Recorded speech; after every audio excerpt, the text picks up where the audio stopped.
नमस्कार। आप देख रहे हैं एफटीए बुलेटिन और मैं हूं आपके प्रगति पथ का सदाबहार साथी मनोज मिश्र। ट्रंप के टैरिफ वार का डटकर मुकाबला करने के सिलसिले में हाल ही में पीएम मोदी ने लाल किले के प्राचीर से यह घोषणा की थी कि हम किसानों के साथ चट्टान की तरह खड़े हैं। मगर यह वक्त महज घोषणा व सहानुभूति दर्शाने का नहीं है, अपितु देश की कृषि, कृषकों और ग्रामीण आजीविका की रक्षा व सशक्तिकरण के लिए क्रांतिकारी पहल करने का है।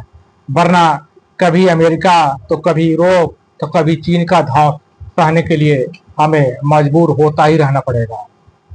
आजादी के 7 दशक बाद भी सरकारों द्वारा कृषि व कृषकों की घोर उपेक्षा के कारण ही आज हमारे कृषक उद्यमी व कृषि उत्पाद वैश्विक स्पर्धा में टिक नहीं पा रहे हैं। सब्सिडी की शोर मचाती सरकार आज भी किसानों को क्या दे रही है?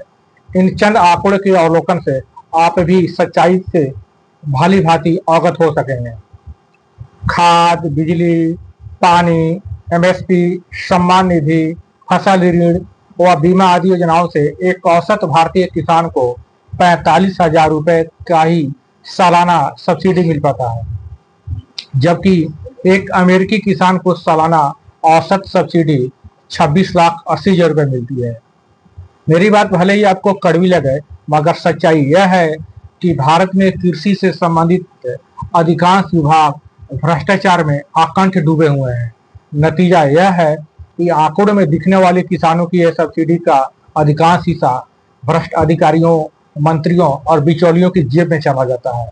रोजाना के अखबार इन भ्रष्ट अधिकारियों और मंत्रियों की काली करतूतों से रंगे पड़े रहते हैं।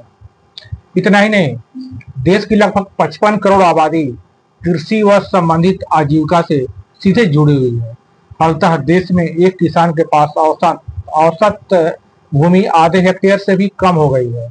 अब स्थिति यहाँ तक पहुँच गई है कि आज एक भारतीय किसान की औसत आय देश की औसत आय का महज 3/4 ही रह गई है। जबकि अमेरिका में 18 लाख किसान हैं और एक अमेरिकी किसान के पास औसत भूमि 178 हेक्टेयर है। जहां तक अमेरिकी किसानों की सालाना औसत आय की बात है, तो औसत सालाना आय प्रति व्यक्ति आय से वहां 1.25 गुनी अधिक है, यानी $98,000 से ज्यादा।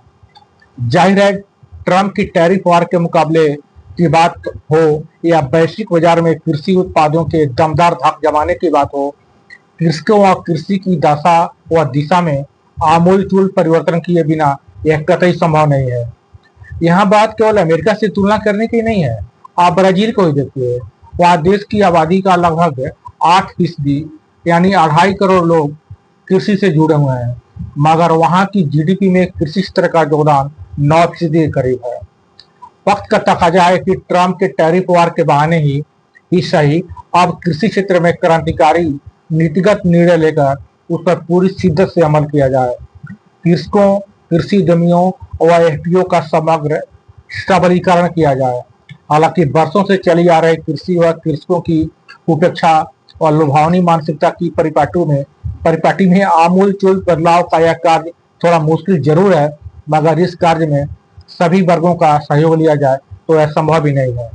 बेशक निकट भविष्य में इस पहल का आश्चर्यजनक लाभ पूरे देश को होगा।